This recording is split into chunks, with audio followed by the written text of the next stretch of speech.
it was really hot. It was about 100 degrees. It was hot that day. Yeah, I do remember. Yeah, seared tuna hot. Yeah. And we're on the shores of the Aegean Sea.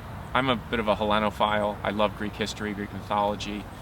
And so just being in that moment was intoxicating for me.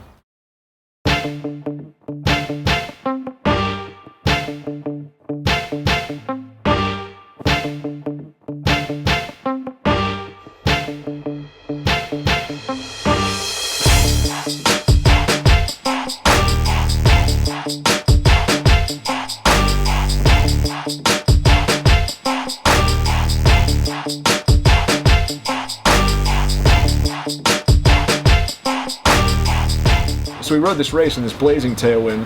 That was what, right? And that was the heat, and it went well.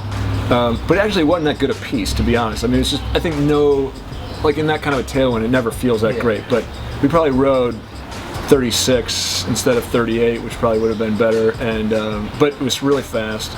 And I think after that piece, we had a little meeting, and I think the only measure of value that I really brought to the crew is a bit of experience. And I just said to the guys, hey, listen guys, like lots of crews have lost the heat and then won the gold medal. I mean, it's happened a bunch of times. And so the fact that we won the heat isn't anything particularly special, but like we're fast enough to win this race. And so we've got a week and we just need to focus. And if we stay focused and do what we can do, we're going to win this race.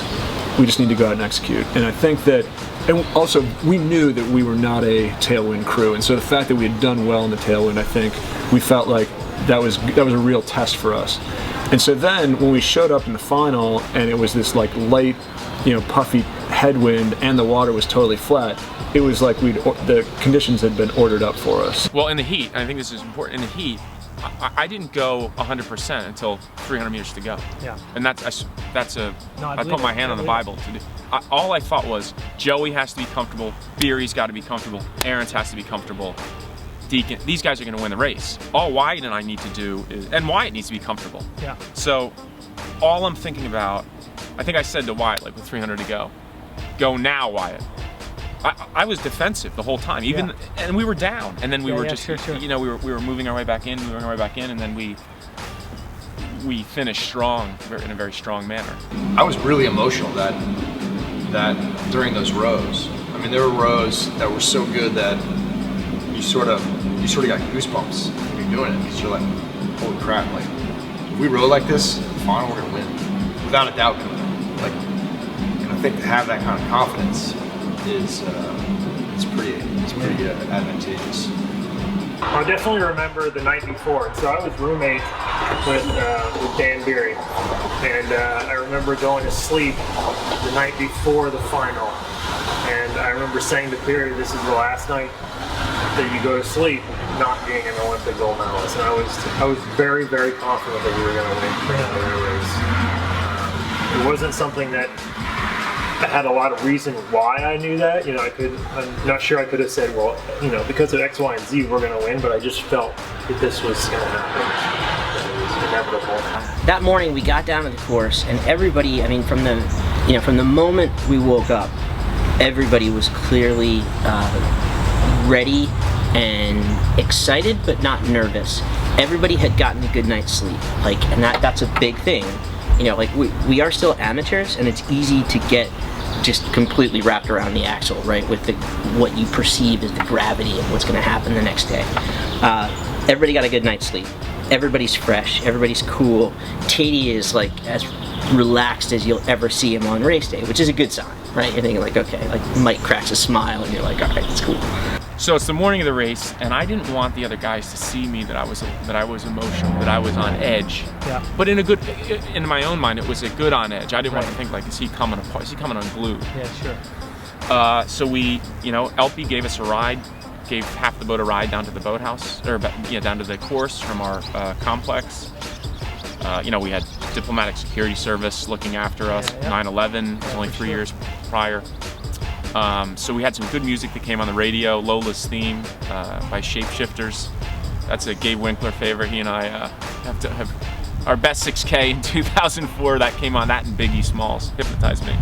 So all these And that came on. That wasn't on a CD or an Yeah. MP3. That came on the radio. So I'm thinking, okay, the gods in Athens are with us. The final race is, I remember so vividly, every part about it. And starting from way before we shoved off, you guys probably know this already, Carl Lewis came and talked to us for like 10, 15 minutes. Yeah. I mean, that was an amazing person to talk to before shoving off a dock, right? So I remember talking to him. I remember, not me personally talking to him, but him talking to us and giving us words of advice, encouragement. Whatever it was that he said obviously helped us a little bit, and Mike Tatey was spot on by giving a guy like that to come talk to us. Carl Lewis coming to talk to us before we launched. That helped to extinguish any anxiety, I think, or nerves, you know? Yeah. Because someone growing up, just an incredible athlete, Right. very accomplished. Yeah, sure. New Jersey guy, Willingboro, Burlington County. Yeah, right. And the talk that Mike gave us and the talk that Ted gave us beforehand was really talked about that we were going to be a band of brothers, or we are a band of brothers, and that today we were going to end the 40-year drought, and those guys from '64 in Tokyo were cheering for us. By this point in the regatta, everybody's packed up and having a beer except for the men's eights and the women's eights who are out racing. And we do one loop around the warm-up line, which consisted of 2.5 minutes at half pressure, 18, 30 seconds off, 90 seconds at 3/4 pressure, 20, and then a minute of 90% at 22. Pretty good. That was pretty good. 10 years on? Yeah. 10 years on to... Oh, dude. Yeah. You can wake me up in the middle of the night and I'll tell you our warm-up. Yeah. No worries. Pretty good. So we get to the end of that, and we're sitting all the way down at the far end, which is right by the bridge opening that lets you out on the course. And so I say, all right, guys, let's get ready to go. Next up, we're going to do our 15s. And Volt goes, hold on a second, I'm warm. And I was pretty anal as a coxswain. I had everything timed, down to the second, and I'm thinking, it's actually, I had this very watch on. And I'm looking down, and it's like 10:08, and our race is 10:30. I'm like, dude, what? He's like, I'm warm. And I'm thinking, my first reaction was like, this is gonna be a fucking disaster, right? People are gonna want to warm up. We're about to have a fight. This is bad. So I go, hey guys, Volp says he's warm. From bow, how's everybody feeling? And just instantly, JR's like, I'm ready. And then it's like, good. I'm like, well, all right then. We pulled out of the warm-up line and went to row out to the race course. And these dudes on the bridge are like, yo, you can't go in because the women's 8 hasn't come down yet.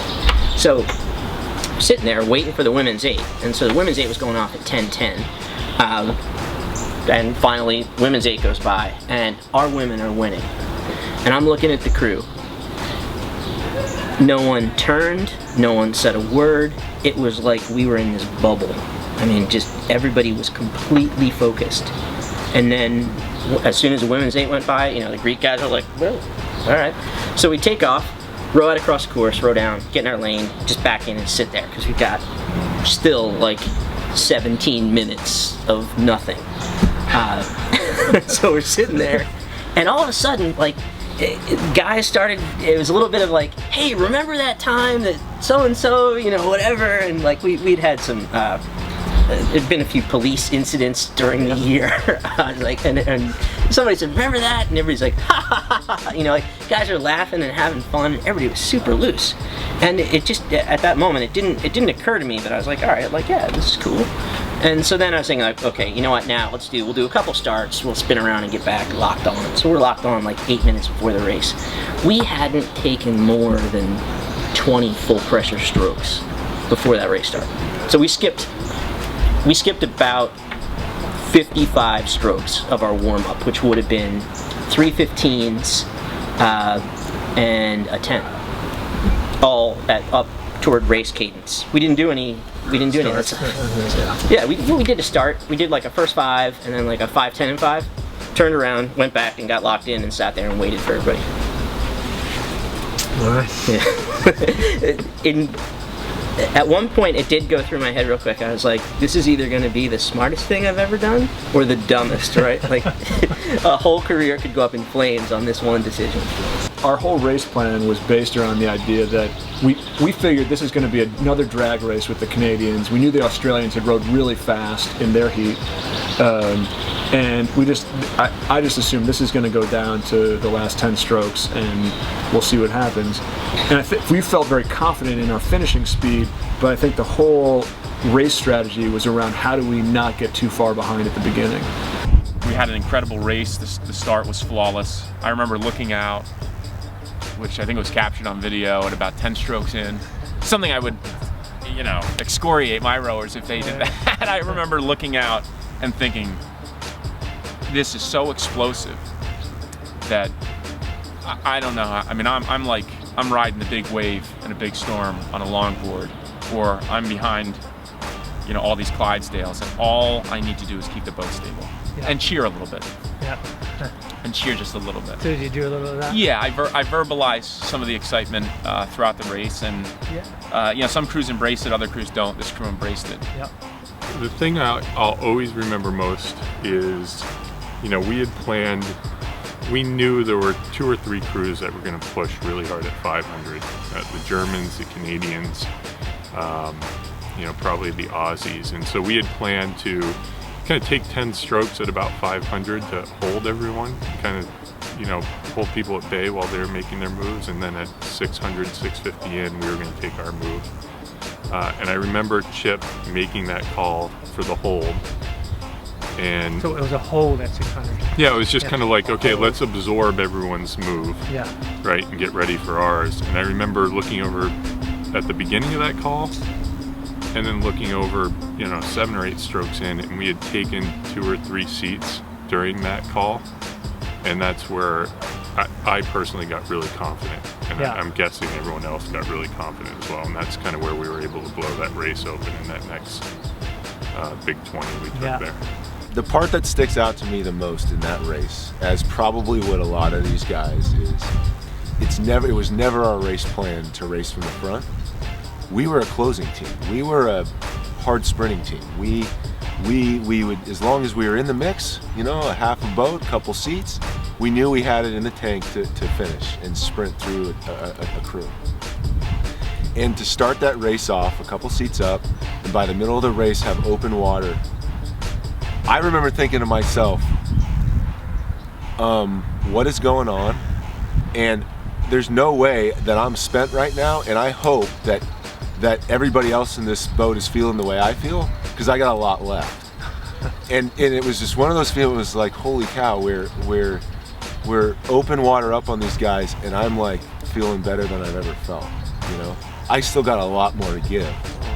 And for me, that was a great feeling, but I do remember thinking to myself, God, I hope everyone else feels like this. I kind of had tunnel vision, so I just listened to Chip.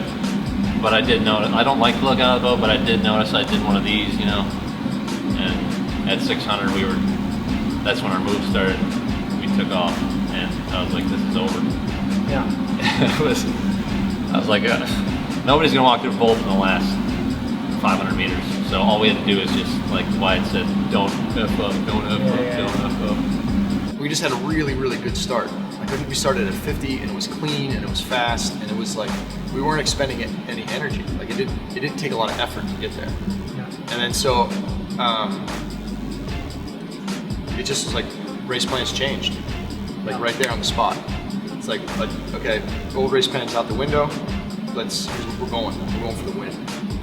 It was the most amazing thing, because we had a good start, and then all of a sudden we hit 500 meters and we took this little 10-stroke move, and it was like a seat a stroke, and that just doesn't happen. I mean, that never happens in international racing. I mean, it was, and I think at that point, and it just kind of kept going, and all of a sudden we had, at like 750, we had a full length, almost open water, and I don't know about the other guys were thinking, but I was thinking, like, this is, like, we're gonna win this race unless I screw up, which is a really weird thing to be thinking. And I'd never had that thought in any kind of major collegiate or international race where I just thought, like, this is completely ours unless I catch a crab or do something totally stupid.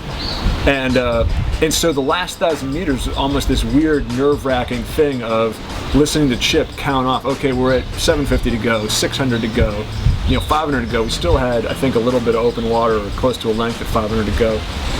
And we're at 400 to go, 300 to go, and the whole time, oddly enough, I wasn't thinking about like more boat speed, legs down, any of the things you normally would think about.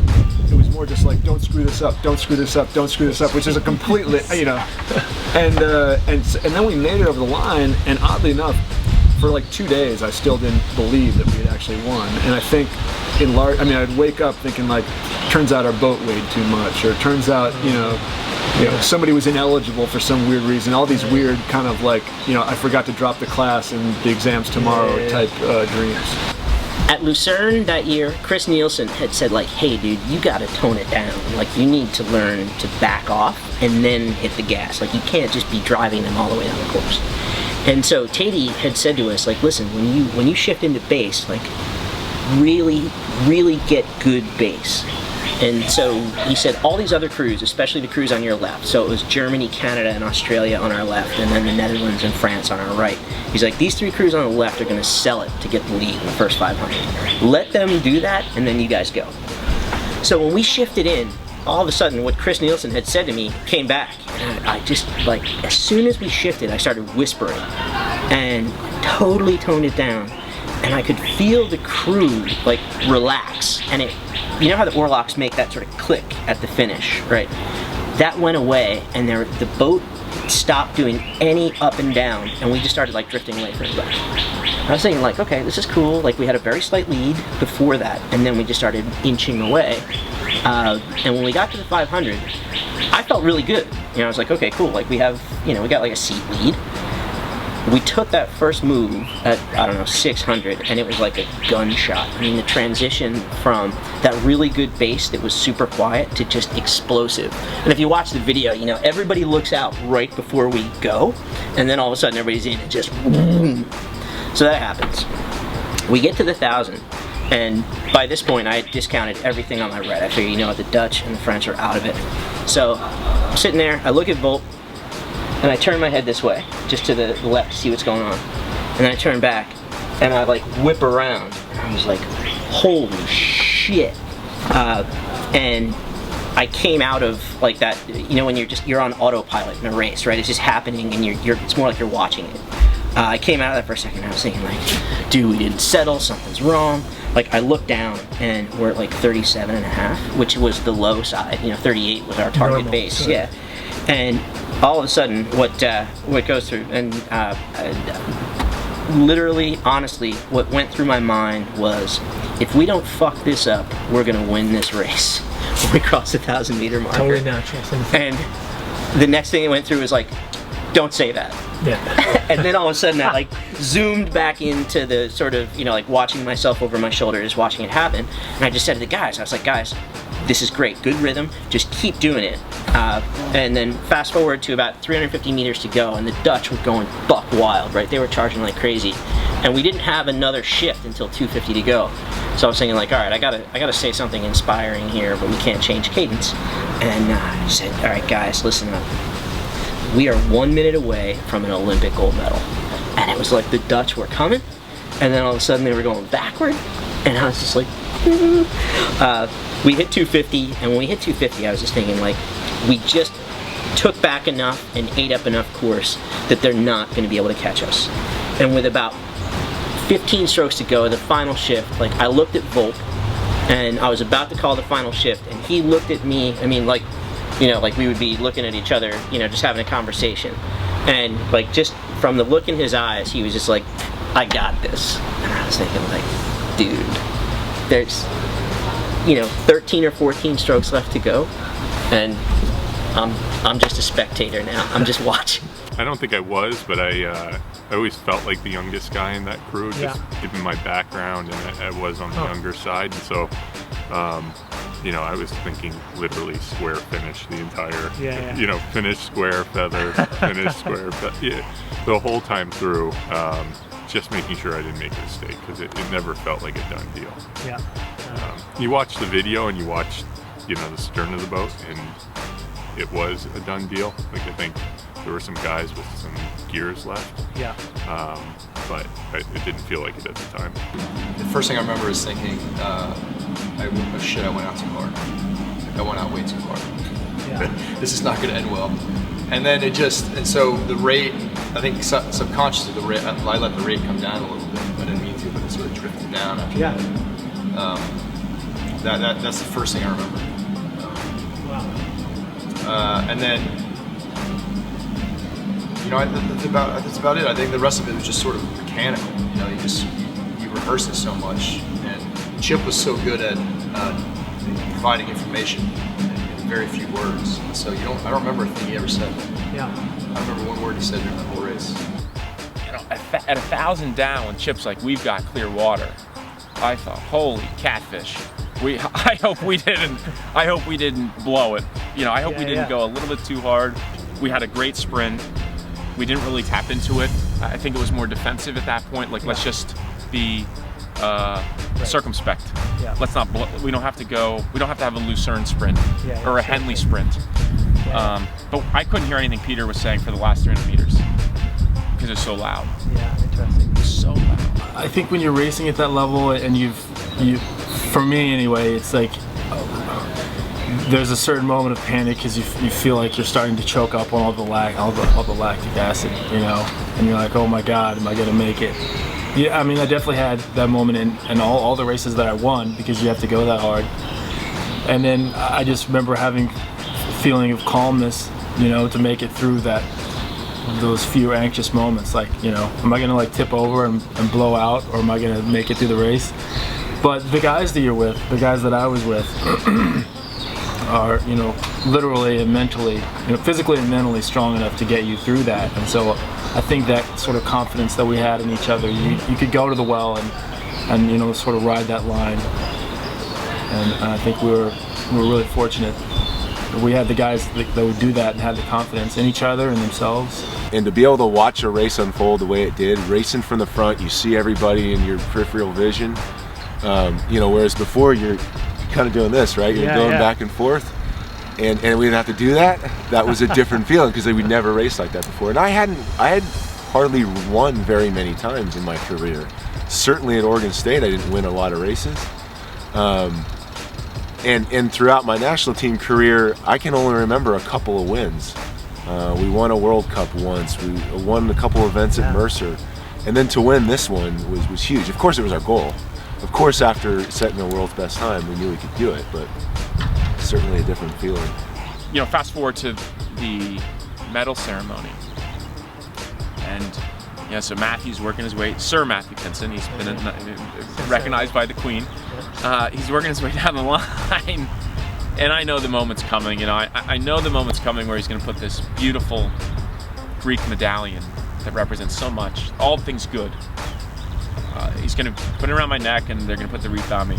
And he gets to me, and I have very intense emotions and profound thoughts. And he puts it around my neck, and he gives me a big hug. And again, this is someone that you read about, you watch, you read about, you watch, you emulate. You try and understand, how is this guy able to do this year after year after year after year after year with Redgrave. And my godfather, Dr. Joseph Michaels, who was a Princeton professor at the time and who rode with us occasionally, he and Matthew were really good friends from Oxford. Yeah, sure. And so he would, Joe would give us kind of some tips about like Redgrave and Cracknell and Pinson. And like now this guy's, giving me my medal, and we had just watched his race the day before. Right. So it couldn't have been scripted more. It was like a fairy tale. Yeah. And then, the flag is raised, and memories of Ground Zero come flooding back, and we hear the national anthem. And so I'm thinking of like 1984 when, all of our track and field success, gymnastics, swimming, and now we're a part of that.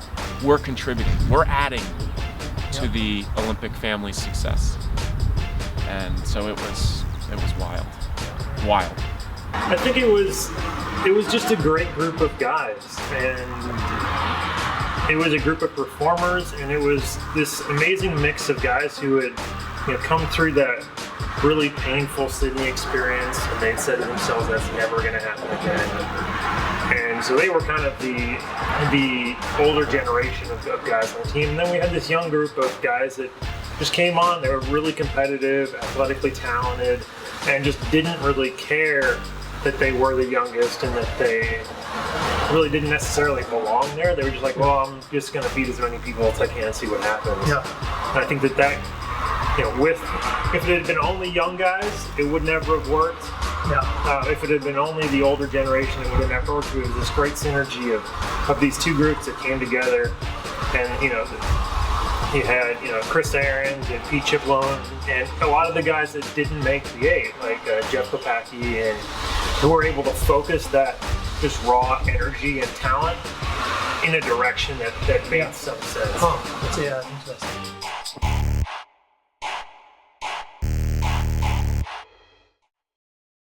I just remember thinking that there are 325 million people that are cheering for us right now, and there's no fucking way that we're gonna let them down.